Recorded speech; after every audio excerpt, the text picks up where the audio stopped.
This morning on BRN Lifestyle, how work conditions impact your mental health. Joining me now to discuss this is Dr. Douglas McLaughlin of the Cleveland Clinic. Dr. McLaughlin, thanks for joining us this morning. Really great to have you.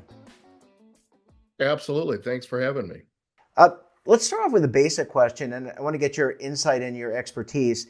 How do our work conditions, how we work, where we work, do they affect our overall well-being and our mental health? Well, certainly there's some overlap with all of that. So we often kind of look at the what we call kind of work-life balance and making sure if you're fortunate enough to have an employed position to be able to not spend your whole life working, right? You have to also enjoy family and hobbies and interests and um, the big picture, work-life balance. Yeah, absolutely. And does it matter, for example, if I have an office job or if I have a job, for example, let's say I'm a Amazon driver or I work in the oil fields. I mean, does that type of where you do your work, does that impact your mental health?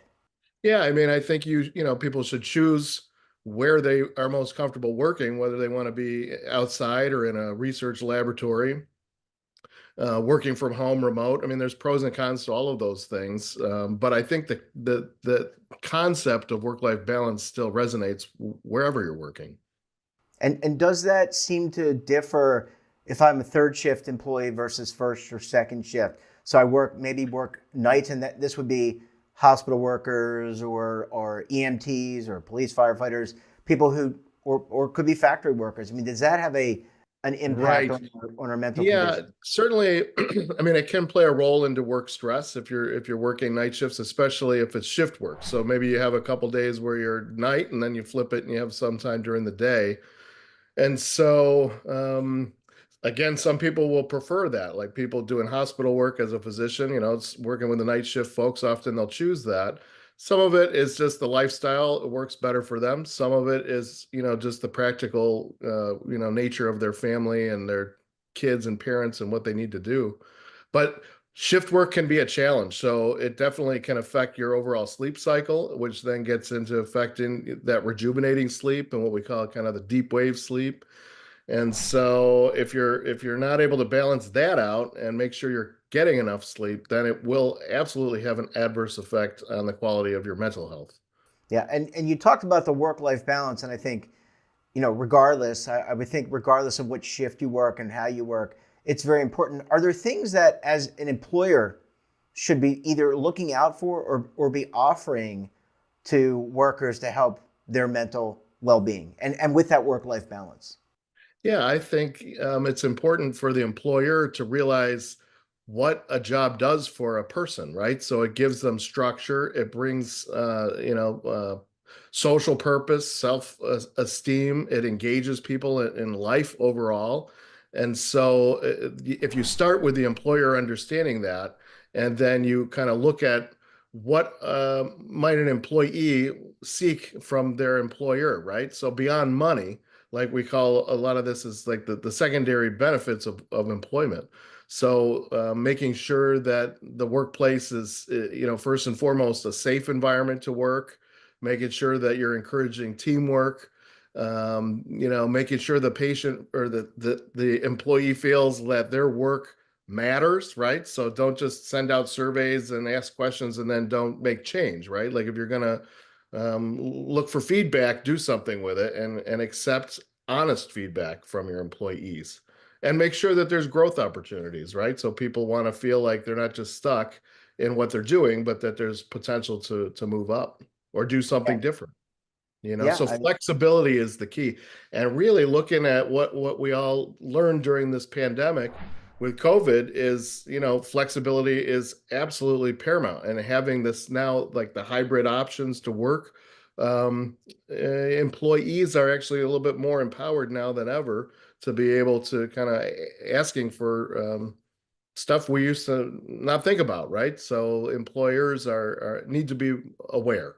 yeah, and I just want to pick up on you started talking about ancillary or secondary benefits. I think a lot of employers are being flexible, or at least considering being flexible because there's a lot of job insecurity out there. I think there's a lot of, with inflation, there's financial insecurity. Is that what's your perspective on that, sir? Yeah, absolutely. I mean, the insecurity is again another stressor, in your life, right? If you're not sure if you're going to have your job next week, it's hard to plan for your future, for your family, and having that ability to also, have confidence that if you need to take time off work, that you're going to still have a job when you return, whether that's vacation time, to rejuvenate, or whether it's family leave, or help, care for your own health or your family's health. But so that Family Leave Act that came into play a few years back, it's essential to providing that jobs security for people. Yeah, secure. I mean, you don't want to put yourself at risk. I think a lot of people in the past maybe felt like, okay, if I don't go to work, then I'm not needed. And if I'm not needed, I'm not going to have a job. That creates a lot of stress. Yeah, I think that we've Go ahead. shifted that, hopefully. And even, the idea of having a benefit of some paid sick leave is also important. Maternity leave has morphed now into also paternity leave, which is super important. And so all of these things create a better culture and a better society. And I mean, really, if you're going to work because you have none of those benefits and you're sick and you're not well, your performance obviously isn't going to be the best. You're going to put yourself at risk for losing your job for not performing, and you're also going to spread potentially whatever illness you have, possible. And so overall, you're going to be less productive. And then if you do lose your job, the few folks remaining in your area, right, are then going to be taxed with picking up your workload while they're trying to find someone else to fill that spot. So it Yeah. it creates a downward spiral. Oh, it does. And I think, anecdotally, I think that, employers, I think, look at this now and say, I want productivity and I don't want to have to train up people. It costs a lot to train an employee, especially certain types of employees. They don't want to have to do that. Let me ask you about workplace stress. And if I'm feeling stressed, not me personally, but if someone is feeling stressed, how do you know how to seek help, or when to seek help, how to seek help, and where to seek help?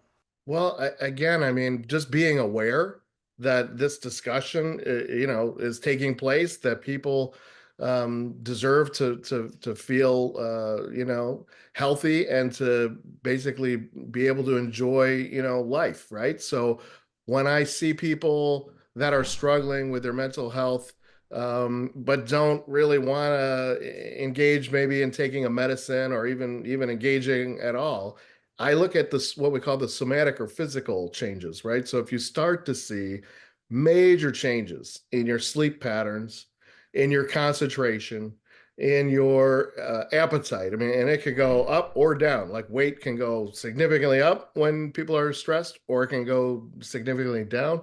So those physical changes, that's what I would say to look for, and make sure you reach out and get the proper help.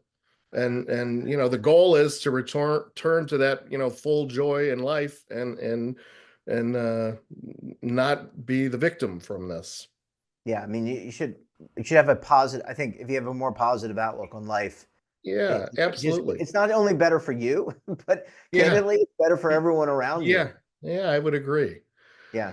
Well, Dr. McLaughlin, we're going to have to leave it there. Yeah. Great information, great research, and we look forward to having you back on the Oh, it's program again wonderful. very soon, sir. Appreciate it. Yeah, thank you so much.